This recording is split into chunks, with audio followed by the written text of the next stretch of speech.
Olá, seja muito bem-vindo, muito bem-vinda a mais um programa Mentes que Sentem. É sempre uma alegria poder estar consigo, convosco, é sempre bom podermos estar neste bocadinho à parte, a refletirmos, a pensarmos, a aprendermos sobre coisas importantes da nossa vida, particularmente sobre as nossas emoções. Cristina, a doutora Cristina está connosco mais uma vez, muito obrigada pela tua presença e que bom é podermos estar juntas mais uma semana. É verdade. E sabes, estava a pensar, há uns episódios atrás, eu utilizava esta expressão, o nosso cantinho do conforto. Isso. E cada vez mais é isso que eu percepciono. Estamos num espaço sem tabus, sem juízos de valor, com respeito, a abordar questões que são importantes para cada um. Sem dúvida. E nós damos a graças a Deus por este privilégio que aqui temos de estar aqui cada semana a refletir consigo sobre coisas tão interessantes como esta que nós iniciamos no episódio anterior, da inteligência emocional, porque fazíamos mais ou tínhamos mais conhecimento sobre outro tipo de coeficiente, que era a questão do coeficiente de inteligência e não tanto do coeficiente emocional. No entanto, hoje, Cristina, creio que era importante nós abordarmos um pouquinho ou compreendermos um pouquinho mais sobre o que é isto de emoções, o que é isto de sentimentos, como é que podemos compreender ou definir isto. Ok. E eu acho que essa é a pergunta basilar.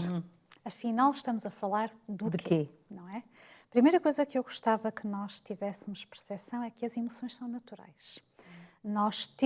Nascemos com a capacidade de sentir as emoções. António Damasio é um nome incontornável nesta área, é um neurocientista de renome, e ele tem uma expressão muito interessante. Ele diz que a emoção é um programa de ações, é uma sequência de ações consecutivas. É disputada pela tua mente, mas ocorre no teu corpo, no teu coração, nos teus músculos, no teu sistema endócrino, uma série de situações. Imagina que tu dás uma gargalhada, ok? Suponhamos isso. Eu vou olhar para ti e eu vou ver algo. E eu estou a dizer, a Milo está alegre. Como é que eu vejo isso? Pela tua fisionomia, pela tua postura corporal. Isto que se vê é o que António Damasio refere e define como sendo emoção. É o processo fisiológico, é a representação A exteriorização, do nosso corpo. Que nós vemos uma parte dele, porque tu não vês os processos internos que claro. estão a ocorrer no teu corpo, mas que te ajudam a definir o que a outra pessoa sente ou não sente. Mas o sentimento, tu não o consegues ver. Porque tu podes, por exemplo, ter dado uma gargalhada, eu olhar para ti e dizer a Milu está alegre, e tu estás a lidar com uma tristeza profunda no teu íntimo e não estás a transparecer para o outro que isso ocorre. Então, eu gostaria de utilizar uma citação que ele tem, em que diz o seguinte: a emoção todos podem ver, enquanto o sentimento é privado. E eu gosto de utilizar este exemplo. É mais ou menos como se fosse... Não levem a mal o exemplo, porque parece que estamos a falar de uma coisa altamente complexa, utilizando um exemplo infantil. Mas é como se fosse um ovo. Tu olhas para um ovo e dizes, o ovo só é ovo quando tem casca, gema e clara. Não é? Então, independentemente de nós conseguirmos definir o que é emoção, o que é sentimento e percebermos este processo, eles fazem parte do mesmo mecanismo. E a pergunta que se coloca é, mas afinal, para que é que existem as emoções? Se nós já nascemos com a capacidade de as sentir e de as expressar, para que é que elas existem? E aí voltamos a fazer uma questão. Imagina que tu te cortas no teu dedo. E a pergunta é, para que é que serve um corte no dedo se tu não tiveres a percepção da dor? Se tu não tiveres a consciência da dor? Então a consciência da dor está a fazer o quê? Está a informar o teu organismo que aconteceu algo, está a predispor-te para a ação para lidares com aquela situação. Então, quando nós olhamos para as emoções, e antes de entrarmos em algumas delas, é importante que hajam determinadas coisas que fiquem claras na nossa mente. Primeiro, as nossas emoções têm um propósito para a nossa sobrevivência e para a nossa proteção. Sobrevivência e proteção física e emocional. Segundo, nós dizemos que as emoções são funcionais. Todas elas têm uma função diferente. Terceiro, as nossas funções são adaptativas. Levam-nos a adaptar ao meio e às circunstâncias. Mas agora eu gostava de antes de continuar a elencar algumas das características, eu gostava de fazer uma pergunta. Milu, alegria e tristeza. Qual destas emoções é que tu defines como positiva e qual destas é que tu defines como negativa? Pois, naturalmente, iríamos para a alegria como positiva e a tristeza como negativa. Mas se calhar depende das situações, não sei. Sabes que a própria forma de fazer a pergunta já enviesou a tua Pois, resposta. exatamente. E isto para nos levar a refletir em algo, porque nós temos a tendência de classificar as emoções como positivas ou negativas. Isto está completamente errado.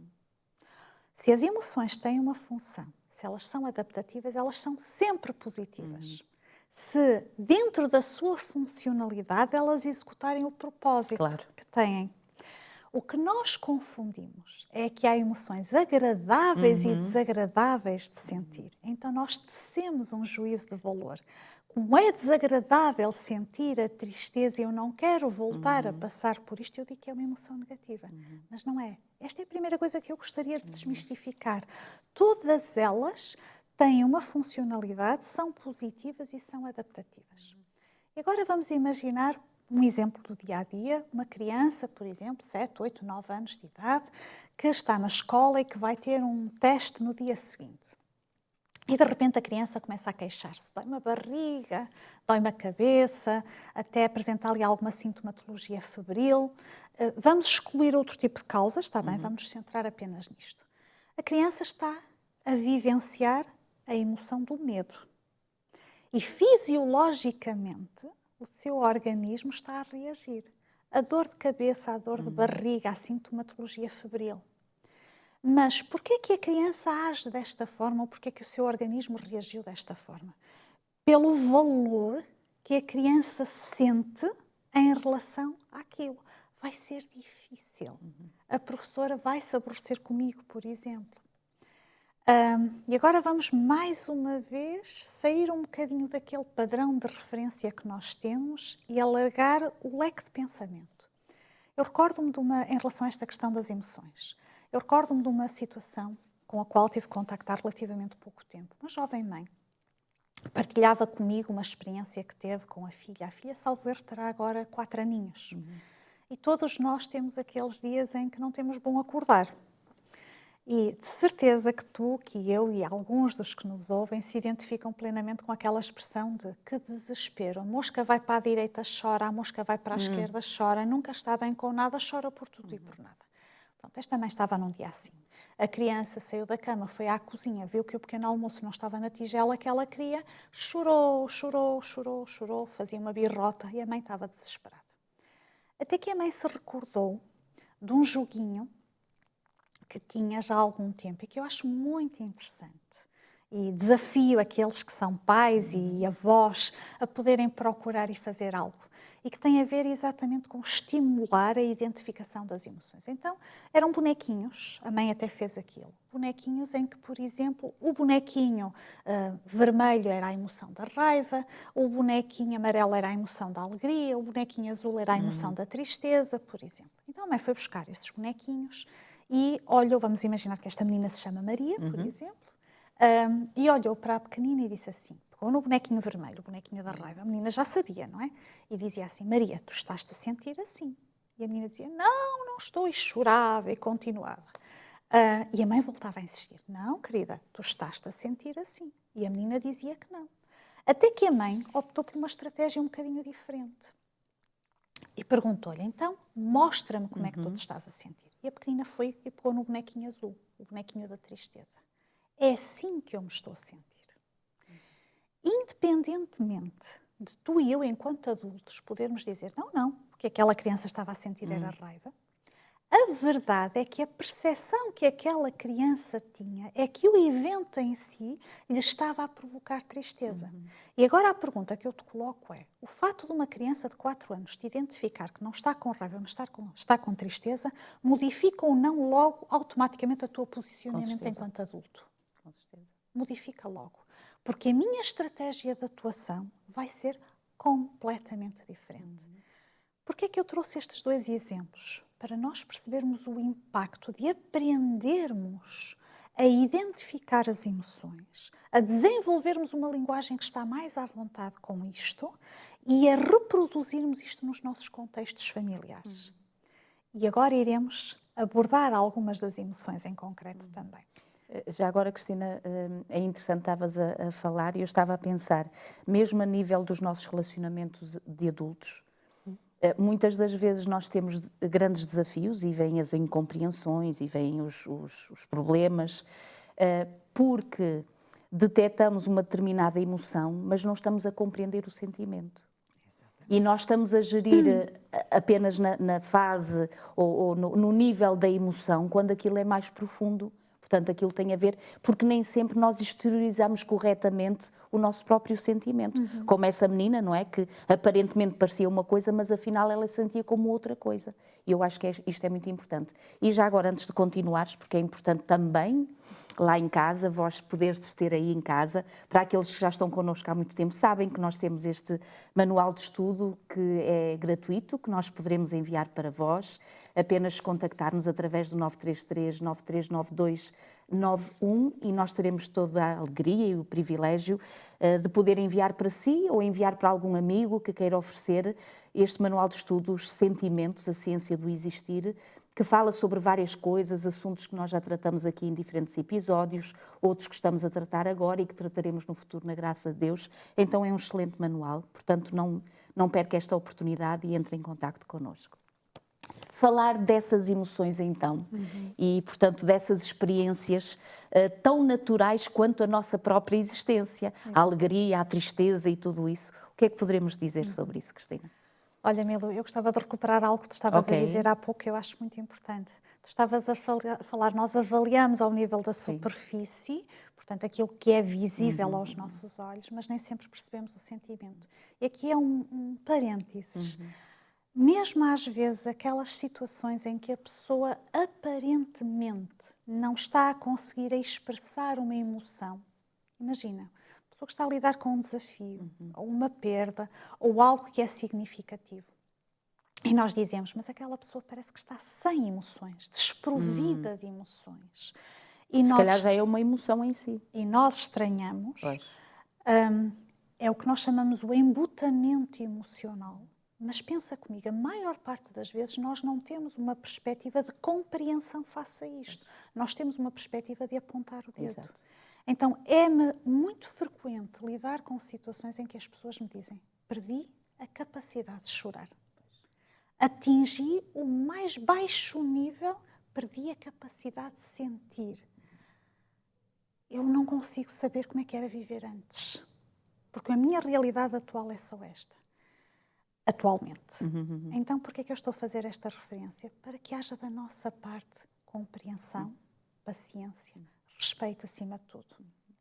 E percebermos que todos nós gerimos as coisas de forma diferente e nós não temos que avaliar a pessoa, temos que estar disponíveis para ser um ponto de apoio para a pessoa. E já agora, desculpa, querida, para não te interromper, esta questão dos relacionamentos exige tempo. E às vezes a gente não tem tempo nem uns para os outros. E eu creio que é aqui que muitas das vezes perdemos e acabamos por até ficar ressentidos ou divididos por não termos tido tempo para fazer essa análise e dar esse tempo justo e correto àquilo que são as emoções e a forma de ser e de sentir de cada um. Acabamos todos por perder. E realmente investamos no tempo e uns nos outros, no fundo é uns nos outros. E eu sei que nós estamos a fugir um bocadinho do tema, mas já lá voltaremos. Mas sabes, isso fez-me lembrar duas situações. A primeira é que foi feito um estudo há algum tempo atrás, não sei de memória agora, poderei trazer para um futuro episódio, em que perguntaram a pessoas que estavam em fim de vida, olhando para trás, o que é que elas lamentavam. E, curiosamente, todas as respostas foram associadas às relações e ao tempo. E há bem pouco tempo alguém partilhava isto comigo. Sabes, as pessoas, estamos numa sociedade consumista e criou-se em nós a falsa expectativa de que o ter é sinónimo de felicidade. Mas há neste momento uma geração que começa a ficar mais atenta e substituir o ter pelo guardar como memória, o ter experiências, o ter algo físico, por guardar uma memória, o ter uma experiência que hoje me ajuda a perceber que a minha vida faz sentido porque aquilo está integrado na nossa vida do dia-a-dia. Emoções. Isso. Vamos falar sobre emoções básicas, está bem? Não vamos abordar todas, provavelmente teríamos o equivalente a vários episódios. Para aqueles de nós que já tiveram a oportunidade, isto vai-vos soar um bocadinho ao filme Divertidamente, portanto um filme que foi produzido há uns anos atrás, o título original é Inside Out, mas que está efetivamente construído de uma forma muito interessante e científica até. Então nós vamos abordar 5 emoções básicas e vamos tentar abordá-las na perspectiva de emoções como funcionais, ou seja, portanto, a funcionalidade e o propósito da emoção. Vamos falar sobre a alegria, vamos falar sobre o medo, sobre o nojo, sobre a raiva e sobre a tristeza. E vamos começar por aquela que, para a maior parte de nós, é a que desejamos, a alegria. Então, a alegria é uma emoção que ocorre dentro de nós e que é exteriorizada. E aqui não vamos fazer distinção entre emoção e sentimento, está bem? Que ocorre dentro de nós quando nós interpretamos algo como sendo de grande valor. Portanto, imagina, eu passei no exame de condução, o meu filho teve uma boa nota no teste, uma amiga mandou-me uma mensagem. Não estamos a falar aqui de valor material, ok? Estamos a falar de valor que nós atribuímos à situação. E a verdade é que o nosso cérebro fisiologicamente gosta de sentir prazer. Pois. Então tem tendência a querer reter aquilo ou repetir aquela evidência. Um exemplo muito simples. Imagina que nós as duas estamos a conversar num determinado local e aproxima-se alguém que tem um bebê pequeno no colo. E o bebê sorri espontaneamente para ti. Qual é a tua tendência? É sorrir. É sorrir. Aliás, os investigadores na área dizem que o sorriso é fisiologicamente contagioso. Pois. Ok? Sim. Então, porquê que tu, olhando para uma criança que sorri para ti, não tendo ela nada a ver com quem tu és, porquê que tu tens tendência a sorrir? Ok? Porque há esta demonstração, há mecanismos ativados no âmbito do nosso centro de recompensa e de prazer que te dão efetivamente esta noção de bem-estar e de prazer. E já fizeram até aquela experiência de alguém num metro ou num comboio que está a ver qualquer coisa com os seus fones, começa a rir às gargalhadas, ninguém está a ver o que ele está a ver, nem a ouvir o que está a ouvir, mas começam a rir-se também. Exatamente. Portanto, é esse contágio. Exatamente. E agora pensa comigo, como é que se comporta uma pessoa que está sob a influência da emoção da alegria ou da felicidade? A pessoa tem ou não tem tendência para estar mais expansiva socialmente, para permitir que um maior contacto? A verdade é que a função da emoção alegria é ser agregadora socialmente.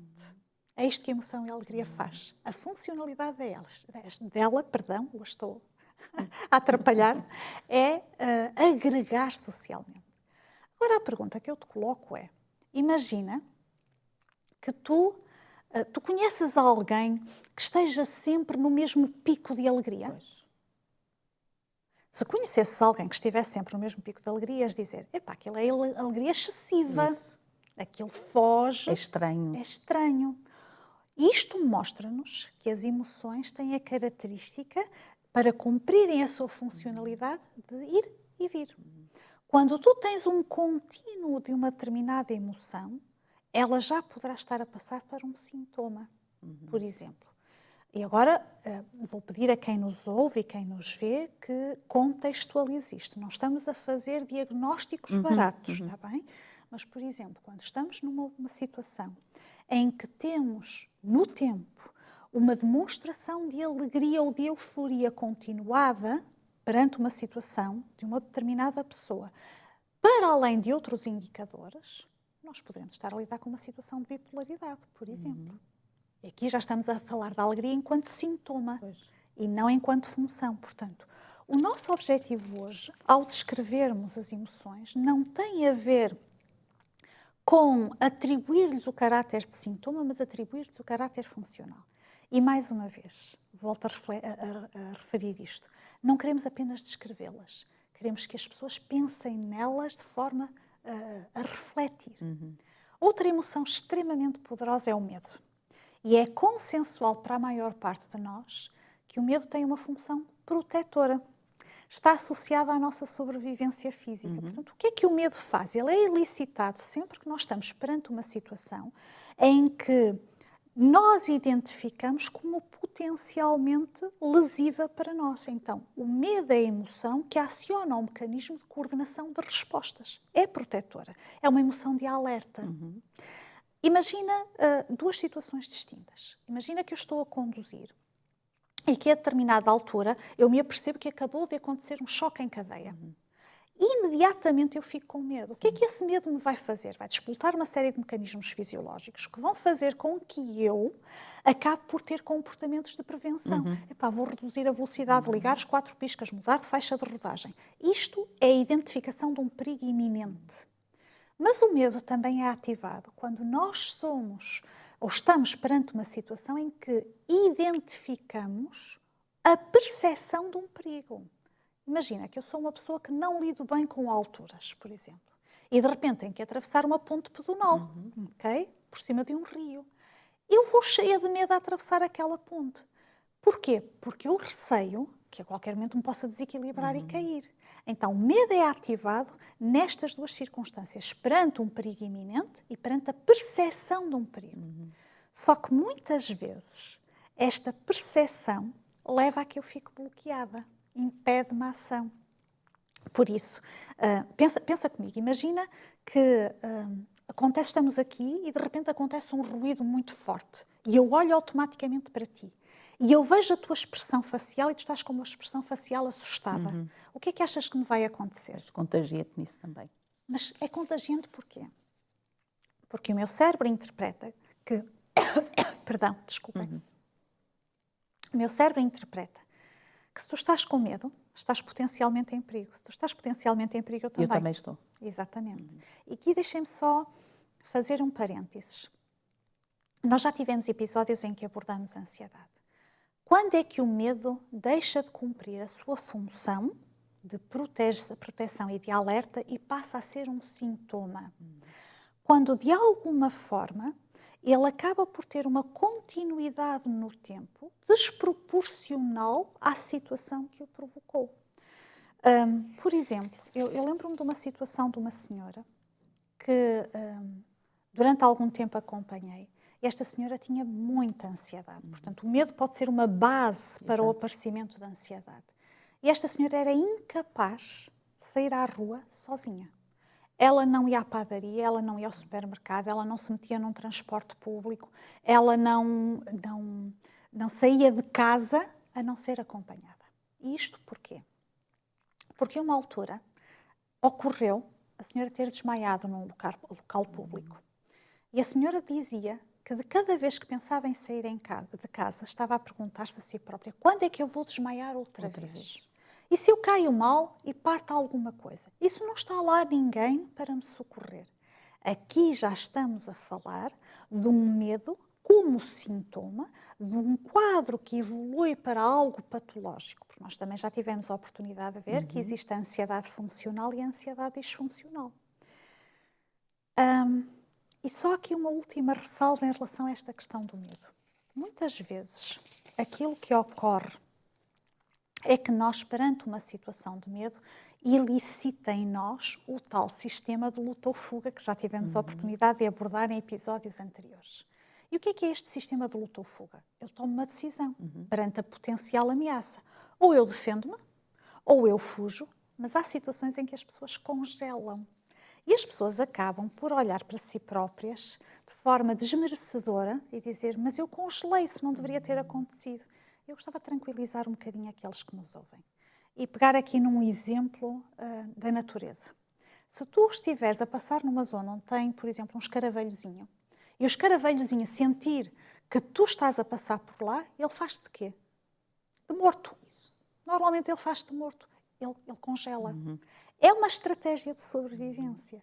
E eu não estou com isto a querer dizer que esta estratégia de sobrevivência está sempre adequada em todos os contextos. Mas aquilo que eu gostaria de trazer para aqueles que nos ouvem é: se isto acontecer convosco em algum momento, eu tenho que refletir porquê. Mas eu não tenho que me penalizar porque eu congelei naquele momento. Às tantas eu preciso de elicitar técnicas que me ajudem a ultrapassar esta situação. Porque embora o medo seja uma avaliação de perigo iminente, a ansiedade é uma projeção de perigo para o futuro. Mas isto contextualizado, o medo enquanto função, ele tem a função protetora e a função de alerta. Eu creio que é muito interessante e é completamente pertinente tudo isto que nós estamos a aprender, porque é como tu dizias no início, nós somos feitos e criados como seres emocionais e, portanto, parte-se do princípio completamente natural que faz parte do ser humano e é bom nós termos emoções e sentirmos as emoções. A questão aqui está é da forma como nós as gerimos e a forma como nós as vemos, as percebemos na nossa própria vida e como é que nós as vamos gerir ao longo da nossa vida. Eu recordo-me de um versículo que nós encontramos em Provérbios, no capítulo 25 e no versículo 28, que fala sobre esta questão e que vai ao encontro de como é que nós estamos a gerir a nossa própria vida e as nossas emoções.